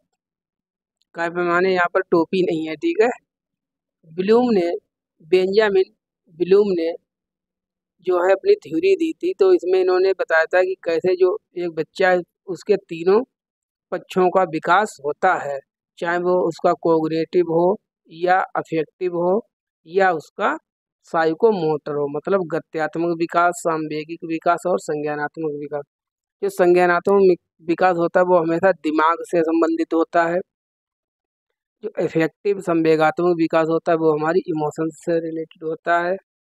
और जो हमारा क्रियात्मक विकास है वो हमारे हाथ से और हमारे गतिक क्रियाओं से संबंधित होता है, जैसे चलना है, उठना है, बैठना है, बोलना है, ये सब हमारे गत्यात्मक विकास में आता है।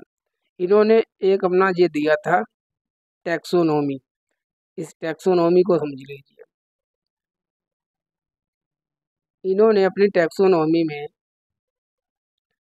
5 पॉइंट बताए, 1 2 3 4 5 6 हैं। पहले को कहते हैं remembering, understanding, applying, analysing, evaluating, creating. इसमें जो है नीचे की अगर और हम आएंगे तब जो हमारी थिंकिंग है वो कैसी है, लोअर लेवल की, निम्न स्तर की है। अब जब ऊपर की जाएंगे तब वो हमारी थिंकिंग कैसी है, उच्च स्तर की है। इसका सीक्वेंस लगाने को आता है ज्ञान, बोध, अनुप्रयोग, विश्लेषण, संश्लेषण और रचनात्मक, ठीक है। तो इसको आपको ध्यान में रखना है, इसका क्रम लगाने को आता है। और जब हम लोग प्रैक्टिस करें, जब ये क्वेश्चन आएगा सामने, तब हम इसको और इलाबोरेट कर देंगे, एक्सप्लेन कर देंगे आप लोगों के लिए। इन्होंने कितने क्रम बताए हैं, 1 2 3 4 5 6, 6 चरण दिए हैं। ज्ञान, बोध, अनुप्रयोग, विश्लेषण, संश्लेषण और मूल्यांकन, रचनात्मकता। थॉर्नडाइक के बारे में पढ़ लीजिए। थॉर्नडाइक,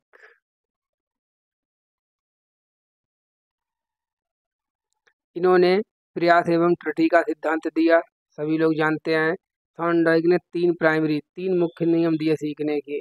कौन कौन से 3 मुख्य नियम इनके सीखने के, लॉ ऑफ इफेक्ट, प्रभाव का नियम, ठीक है, लॉ ऑफ रेडीनेस, तत्परता का नियम, और लॉ ऑफ एक्सरसाइज, अभ्यास का नियम। जो चीज़ें, जिन भी चीज़ों का हम अभ्यास करते रहते हैं वो चीज़ें हमारे लिए सरल हो जाती हैं, उनसे हमारे संबंध जो है वो अच्छे गहरे हो जाते हैं। जैसे इसमें हम लोग सीटेट की तैयारी कर रहे हैं, तो सीटेट के जो CDP है, पेडागोजी, आपको काफ़ी समझ में आने लगी होगी, क्योंकि आप इसमें क्या कर रहे हैं, इसकी एक्सरसाइज कर रहे हैं।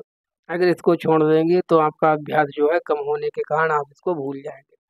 तत्परता, आप किसी भी काम को करने के लिए, सीखने के लिए कितने तत्पर हैं। जैसे आज आपको पता है संजय सर की मैराथन क्लास होने वाली है CDP की, तो आप बहुत ज़्यादा उत्साहित है, एक्साइटेड है कि बस बिल्कुल क्लास शुरू हो जाए और हम क्लास को वर्ड बाय वर्ड कर लें, फिर इसकी PDF है उससे पढ़ लेंगे और हमारे एक अच्छा स्कोर करना। तो आप क्या है, एक तत्पर हैं, आप रेडी हैं, तो आपकी समझ में ज़्यादा आएगा। अगर आपका मोरल डाउन है, आप गिरे हुए हैं कि हाँ कर लेंगे, देखेंगे, सोचते हैं, तब आप अच्छी प्रकार से नहीं सीखेंगे। लॉ ऑफ इफेक्ट, अब आपने जो सीखा उसका प्रभाव क्या हुआ। अब देखिए, अगर आपने कोई चीज़ सीखी तो उसके 2 प्रभाव हो सकते हैं, एक तो सकारात्मक, एक नकारात्मक। अगर आपने कोई चीज़ सीखी, जैसे आपने इस क्लास को किया, मैराथन क्लास को, अगर आपके नंबर, आपने कोई फिर प्रैक्टिस सेट लगाया, आपके नंबर 25 आए, तो आपको सकारात्मक मोटिवेशन मिला, पॉजिटिविटी आई आपके अंदर। अगर इससे आपको इस प्रकार का रिजल्ट नहीं मिला तो आपको क्या होगा, सीखना आपका नकारात्मक प्रभाव पड़ेगा आपके ऊपर। तो दो प्रकार का प्रभाव बताया गया है, सकारात्मक और नकारात्मक, और तीनों नियम दिए हैं, प्राइमरी हैं। इन तीनों को याद रखना, law of readiness, law of exercise, law of effect. तत्परता का नियम, अभ्यास का नियम, प्रभाव का नियम।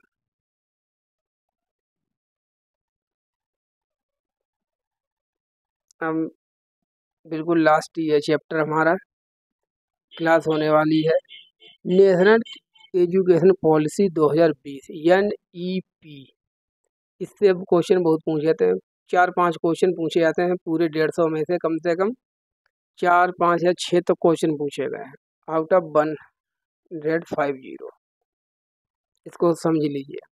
इसके ऊपर मैंने डिटेल से वीडियो एक बनाई हुई है, आप उसको जाकर देख सकते हैं। उसमें और ज़्यादा इलेबोरेट करके मैंने उसको समझाया हुआ है, क्योंकि यहाँ पे तो मैराथन क्लास है, इतना ज़्यादा डीपली नहीं बताया गया है। उसमें मैंने बहुत ज़्यादा डिटेल से उसको समझाया हुआ, फिर भी इससे भी आपका हो जाएगा।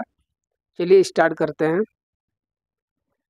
तो जो हमारी राष्ट्रीय शिक्षा नीति 2020 है, ये किस समिति की अध्यक्षता पर आधारित है? कि कस्तूरी रंगन, डॉक्टर कस्तूरी रंगन थे, जो कि इसरो के पूर्व जो चेयरमैन थे, उन्होंने इस कमेटी की अध्यक्षता की थी। इस कमेटी के अध्यक्ष थे। ये 2017 में बनी थी, और इसने अपना जो ड्राफ्ट है वो 31 मई 2019 को पेश किया था। इस नीति के द्वारा, NEP के द्वारा, जो पहले नाम था MHRD, ministry of human resource development, इसका नाम बदल के एजुकेशन मिनिस्ट्री कर दिया गया था। शिक्षा मंत्रालय इस समय है, इस समय नाम क्या है? शिक्षा मंत्रालय। इससे पहले नाम क्या था? मानव संसाधन एवं विकास मंत्रालय। इतना आपको ध्यान रखना। आगे क्या है? जो फॉर्मेट समझ लीजिए, 5+3+3+4, ये क्या है? न्यू फॉर्मेट है। इसमें किस किस की बात की गई है? भाषा की बात की है, इंक्लूसिविटी की बात की, और ये हमारा नया फॉर्मेट है 5+3+3+4। इसको विस्तार से समझेंगे अभी। देखिए ये है, यहाँ पर समझिएगा। जो 5+3+3+4 है, उसका मतलब है 5। यहाँ पे आइए, 5। 5 का मतलब है 5 साल बच्चा स्कूल में रहेगा। अब जोड़ना जरा, 5+3 8, 8 और 3 11, 11 और 4 15, कुल मिला के 15 साल बच्चा जो है स्कूल में रहेगा। 15 साल के बाद बच्चा जो है इंटर को पास करेगा। अब इसमें बच्चे को कौन कौन से चरणों से गुजरेगा वो बात करेंगे। कितने साल का बच्चा तैयार चाहिए स्कूल वालों को? देखिए 3 to 8 ईयर्स, क्या लिखा है यहाँ पे? 3 to 8 ईयर्स। इसका मतलब ये है कि जो स्कूल में बच्चा है वो 3 साल का बच्चा प्रवेश करेगा, 3 साल का बच्चा आएगा। इससे पहले वाले जितने भी हमने नियम कानून कायदे बने थे वो 6 से 18 वर्ष तक के, 6 से 18 या 14 वर्ष के बच्चों के लिए बने हुए थे। लेकिन ये नीति एक पहला डॉक्यूमेंट है स्वतंत्र भारत का, जिसमें 3 से 6 वर्ष तक के बच्चों के लिए भी बात की गई है पढ़ाई के लिए। क्योंकि पहले जो 3 से 6 साल तक के जो बच्चे थे वो छूट जाते थे, वो वंचित रह जाते थे। क्योंकि स्कूल वाले क्या कहते थे कि जब तुम 6 वर्ष के हो जाओगे तो मैं तुमको एडमिशन दूंगा। प्राइमरी स्कूल में आपने देखा भी होगा, कान पकड़वा के देखते हैं कि 6 साल के हो गए कि नहीं। अब ऐसा नहीं, अब आप 3 साल के ही बच्चे को एडमिशन देंगे, ठीक है।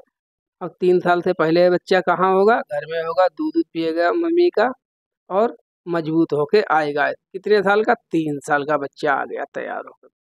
अब हम बच्चे को 3 से 8 साल मतलब 5 साल स्कूल में रखेंगे।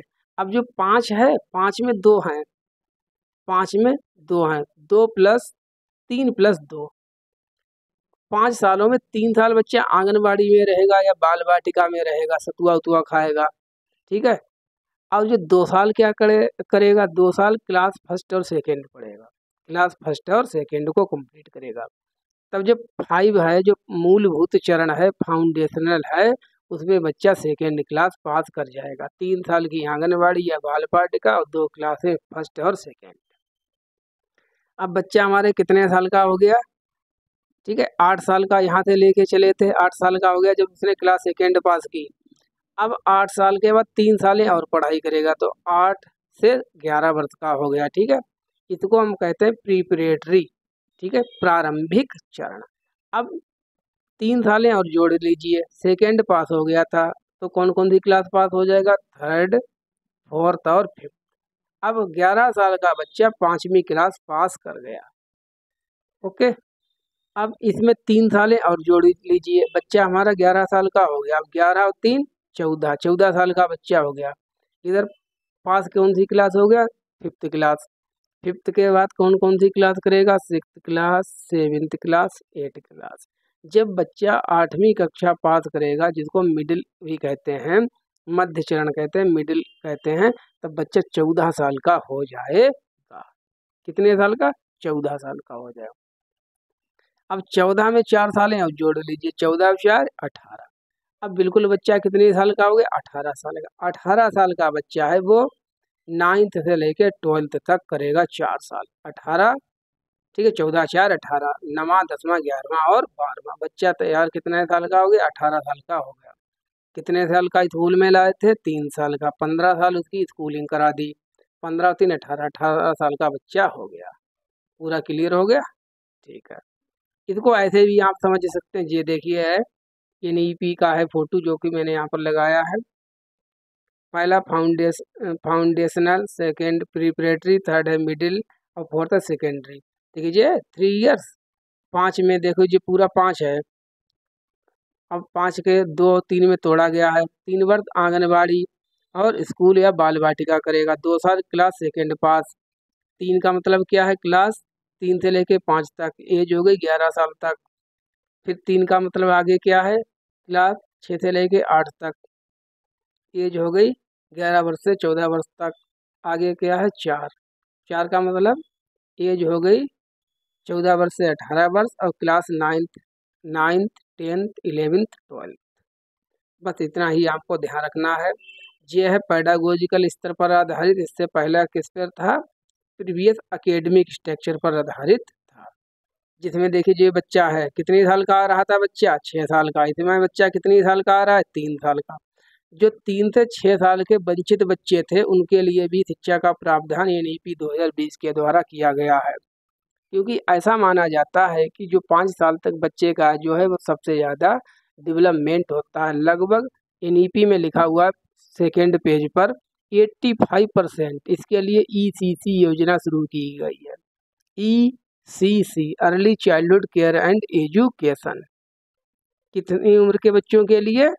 3 से 6 वर्ष की उम्र के बच्चों, क्योंकि इस उम्र में बच्चे का लगभग 85% विकास हो जाता है। ये बहुत ज़्यादा क्रिटिकल पीरियड होता है, इसीलिए इसको कहते हैं ECC, early childhood care and education programme. Next, ECC को आपने न्यूज़पेपर में बहुत भी बार पढ़ा होगा। न्यूज़पेपर है, मीडिया में भी आता रहता है। चलिए इसके बारे में पढ़ लेते हैं। Student will be evaluated cognitive, affective and psychomotor domain. जैसे ये बच्चा है हमारा, इसके तीनों पक्षों का हमको क्या करना है? इवेल्युएशन करना है, मूल्यांकन करना, चाहे वो कोग्नेटिव हो, अफेक्टिव हो या हमारा साइकोमोटर मतलब भावनात्मक हो या क्रियात्मक हो या संज्ञानात्मक हो। तीनों पक्षों का भी जो है मूल्यांकन करना। आगे क्या क्या चेंजेस हुए हैं आप इसकी इंग्लिश देखकर मत डराइए, बिल्कुल मैं आपको वर्ड बाय वर्ड समझा रहा हूँ। Reduction in curriculum content to enhance essential learning and critical thinking. मतलब कि एनईपी 2020 के द्वारा जो है सिलेबस को और कम किया गया है। क्यों? क्योंकि जिससे बच्चे को ज़्यादा टाइम मिल पाए खेलने कूदने का और क्रिटिकल थिंकिंग करने का, सोचने विचारने के लिए। जेंडर इंक्लूजन फंड बनाया गया है, ठीक है, और KGBP जो है इसको भी ग्रेड 12 तक लागू किया गया है। और जेंडर इंक्लूजन फंड बनाया गया। अब KG और BBB कितनी क्लास तक? 12th क्लास तक बनाया गया है। इसका मतलब ये है कस्तूरबा गांधी, ठीक है, बालिका विद्यालय। Reduction in the curriculum to core concept. जो क्यूरिकुलम है इसको आप छोड़ दीजिए, ठीक है, कोई बात नहीं, इसको हम मिस कर रहे हैं जरा, KGBV को, ठीक है, गलत नहीं बताएंगे, हम देख के आपको लिए बता देंगे, ठीक है, और चीज़ें सीखिए तब तक। Reduction in the curriculum to core concept, बच्चों के लिए जो क्यूरिकुलम को क्यों कम किया गया है, सिलेबस को कम क्यों किया गया है, इसलिए जिससे कि बच्चे जो मेन कॉन्सेप्ट हैं उनको सीख पाएँ। Curriculum and pedagogy in schools, अब क्यूरिकुलम और पेडागोजी का रोल क्या क्या है। Learning should be holistic, integrated, enjoyable and engaging, शिक्षा कहीं ऐसी होनी चाहिए बच्चों के लिए, शिक्षा ऐसी हो जो बच्चे के संपूर्ण विकास करे, समग्र विकास करे, इंटीग्रेटेड हो, सभी सब्जेक्ट एक दूसरे से जोड़ कर पढ़ाए जाएं, बच्चों को सीखने में मजा आए, आनंद आए, और बच्चे उसमें एक्टिव होके पार्टिसिपेट करें, बच्चे उसमें इंगेज रहें। और क्या है, NEP 2020 के अनुसार recognising, identifying and fostering the unique capabilities of each student, प्रत्येक बच्चे के अंदर अगर कोई क्षमता है तो उस चीज़ को फोस्टर करना, मतलब उसको पालन पोषण करता, उसको नर्चर करना, उसको और आगे बढ़ाने के लिए अवसर प्रोवाइड कराना। The unique capabilities of each student, इसका मतलब ये है। रिस्पेक्ट फॉर डाइवर्सिटी, देखिए आपको हमेशा डाइवर्सिटी का सम्मान करना है, मतलब जो बहुभाषावाद है इसको आपको सकारात्मक रूप से लेना है। Respect for the local content, vocal to local पूछा गया था NEP 2020 के अंदर, वोकल टू लोकल क्या है। वोकल टू लोकल का मतलब है जो लोकल चीज़ें हैं जो बच्चे के सामाजिक सांस्कृतिक संदर्भ में पाई जाती हैं उनसे जोड़कर आप बच्चे को पढ़ाइए। फुल इक्विटी एंड इंक्लूजन, आप इक्विटी, समता और समावेशन पर काम करेंगे। आप किसी भी बच्चे को किसी भी आधार पर स्कूल से बाहर नहीं निकालेंगे, छोड़ेंगे नहीं, आपको सभी बच्चों को समाहित करना है।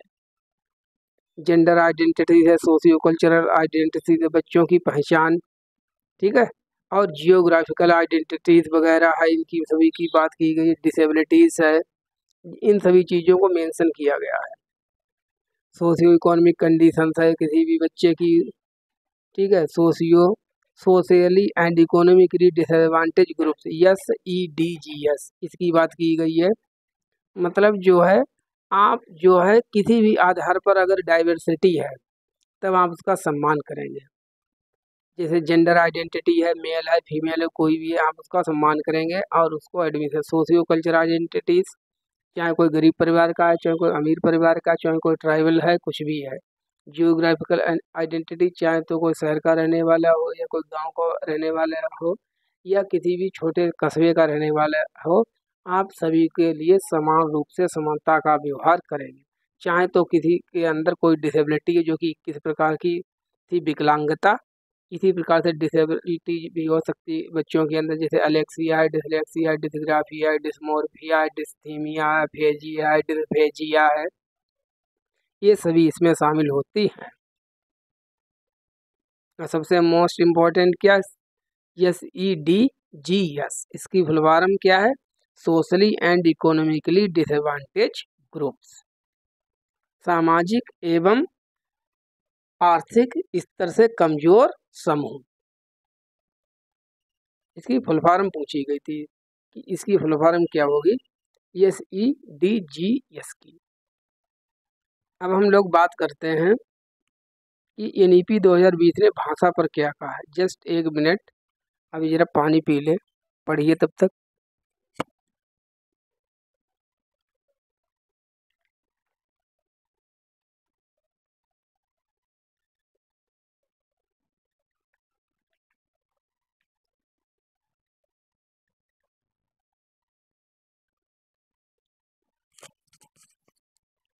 ठीक है, अब हम लोग बात करेंगे लैंग्वेज के ऊपर कि लैंग्वेज के ऊपर क्या कहा गया है NEP 2020 में। आपको लैंग्वेज को कैसे करना, अगर आपने NEP समझ ली तो आपके कम से कम 8 से 10 क्वेश्चन ऐसे ही हो जाएंगे।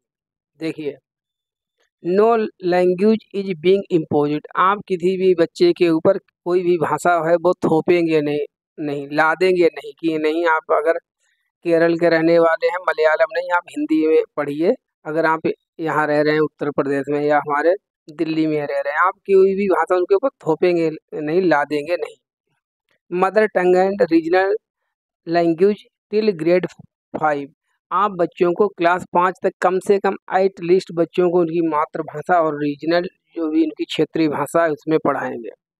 Sanskrit as a optional option होगा, ठीक है। एट क्लास 12th तक जो संस्कृत लैंग्वेज होगी उसको आप पढ़ें या ना पढ़ें, ये ऑप्शनल है, ठीक है। लेनी है या नहीं लेनी है ये आपके ऊपर डिपेंड करेगा।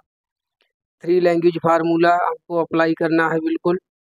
Multilingual flexibility is still the base for the NEP 2020। Multilingual flexibility इसका मतलब ये है कि आपको जिस भाषा में बच्चे को समझ में आता है आप उसकी मदर जो टंग है उसमें समझाने का प्रयास करेंगे, सिखाने का बच्चे के लिए प्रयास करेंगे।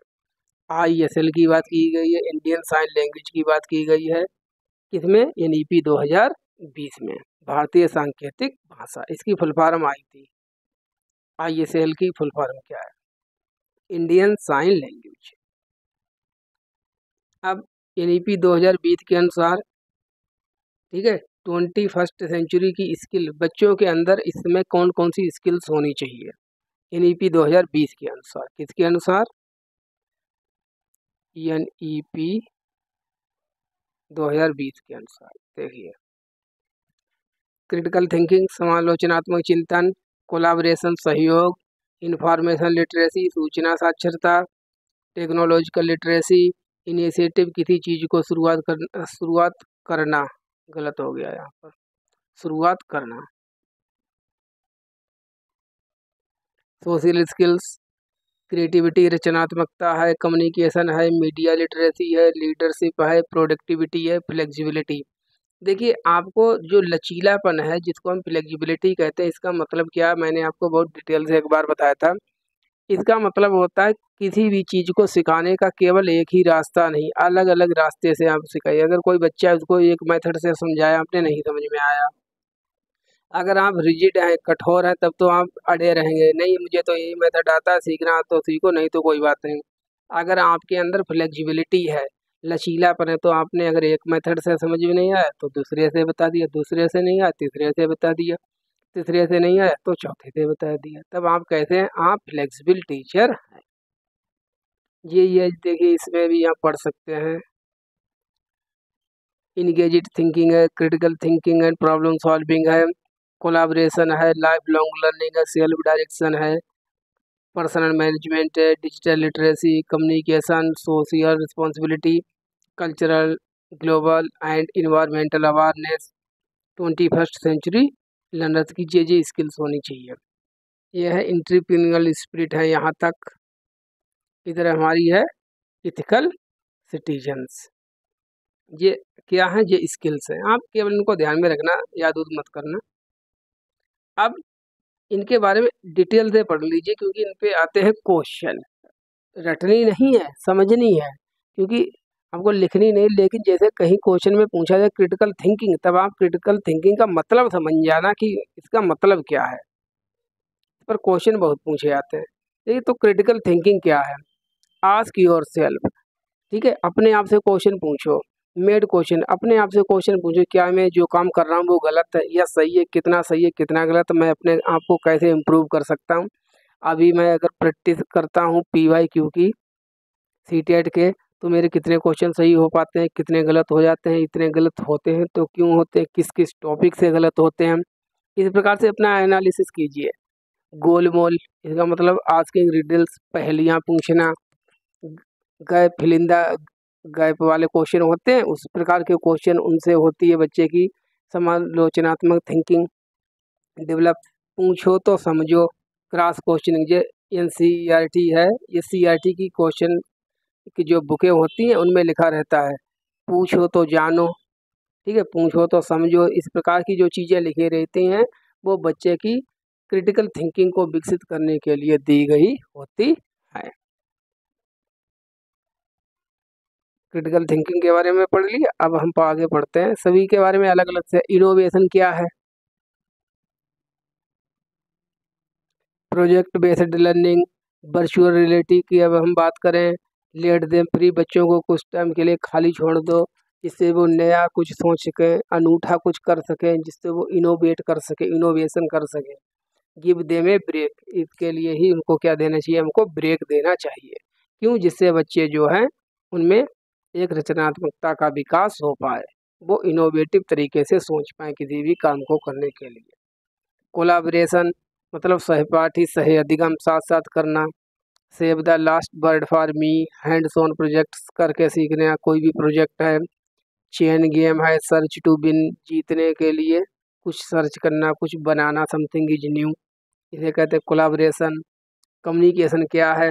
Guide for the blindfold, feeling are important, talk in pairs, ठीक है, समूह में बातचीत करना, इससे आपका क्या है, कम्युनिकेशन डेवलप होगा। Silence, talk day, student class, यही चीज़ें हैं। कुल मिला के आपको वर्ड बाय वर्ड मेमो है थोड़ी ना। कम्युनिकेशन का मतलब समझिए संप्रेषण करना। आईसीटी क्या है? Information and communication technology. यहाँ पर क्या है? Information literacy, media literacy, design and app है, designing blog, website, know how, let, teach, learn, copy. आपको लग रहा है इतनी जल्दी जल्दी मैं इसको क्यों पढ़ा रहा हूँ? क्योंकि ये ज़्यादा इम्पोर्टेंट नहीं है, बस इसमें आपको ये चीज़ें ध्यान रखने की, आपको communication, critical thinking, digital literacy जो हेडिंग है मेन में, इनको आपको ध्यान में रखना है।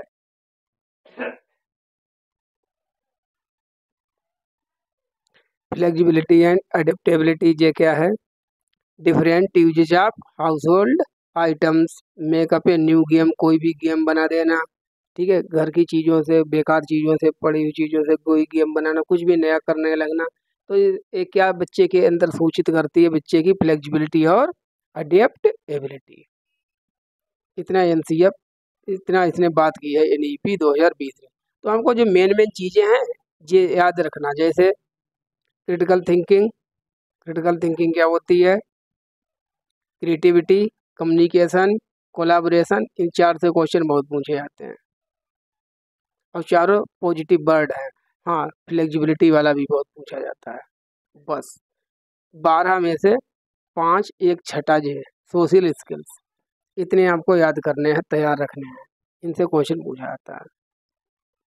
चलिए लास्ट चैप्टर है हमारा मेटाकोग्निशन, परासंज्ञान क्या है ये, इससे क्वेश्चन पूछा गया था अभी लेटेस्ट में। देखिए मेटाकोग्निशन दो वर्डों से मिलकर बना, अगर इसको हम बाइफरकेट करते हैं, तोड़ते हैं, मेटा माने बियॉन्ड, इसके इतर, परे, कोग्निशन माने होता संज्ञान।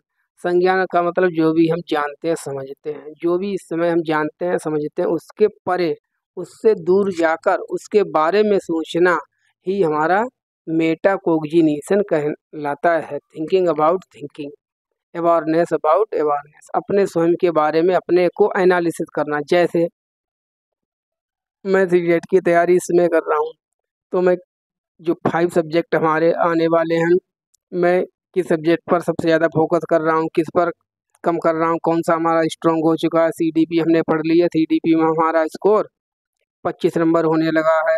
अभी मेरे जो अलग सब्जेक्ट हैं, हिंदी है, इंग्लिश है, वो थोड़े वीक है, उनको हमको और पढ़ना चाहिए। हम अपना एनालिसिस, सेल्फ एनालिसिस जब करते हैं तो उसको हम मेटाकोग्निशन कहते हैं, परासंज्ञान कहते हैं। जैसे इसकी एक साइकिल भी होती है, ये है प्लान द अप्रोच। आपने कोई काम स्टार्ट किया कि मुझे ये काम करना है, मुझे सीटेट को पास करना है, बस आपका ये प्लान है मान लीजिए। फिर आपने इसके ऊपर स्ट्रेटजी अप्लाई की कि मुझे सीडीपी के लिए क्या पढ़ना है, क्या नहीं पढ़ना है, हिंदी में क्या करना है, इंग्लिश में क्या करना है, मैथ में क्या करना है, एसएसटी में क्या करना है, ये आपने स्ट्रेटजी अप्लाई की। फिर आपने इसका रिफ्लेक्ट किया कि इसको अप्लाई किया एक्चुअली, फिर देखा कि मैं इन चीज़ों को कर पा रहा हूँ कि नहीं कर पा रहा हूँ, कि केवल बातें ही कर रहा हूँ।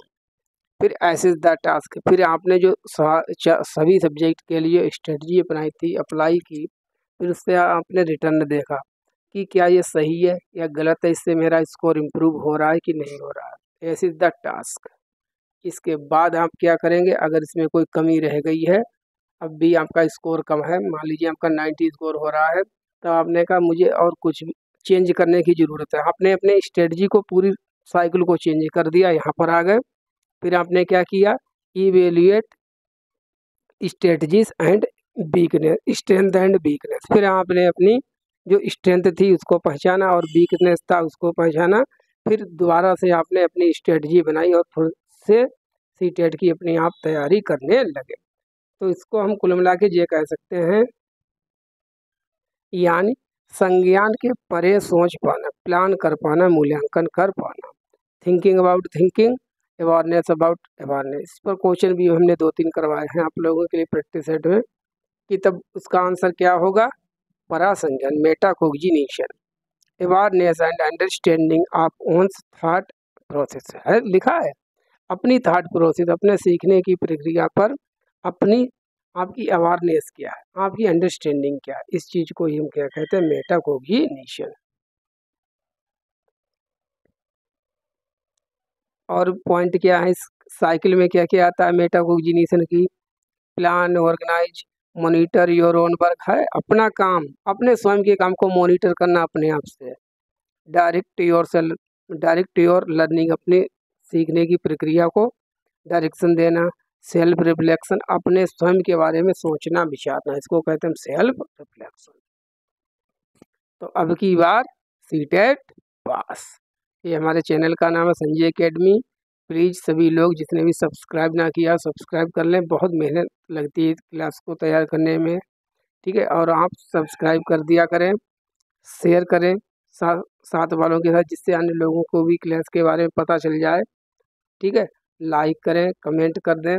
और ये हमारा टेलीग्राम ग्रुप है, इस पर हम आपको पीडीएफ इसकी प्रोवाइड करा देंगे, ठीक है। इसको आप तैयार कर लीजिएगा, बस इसके बाहर आपका पेपर नहीं जाएगा, प्लीज़ बिलीव मी, आप विश्वास कीजिए, ठीक है।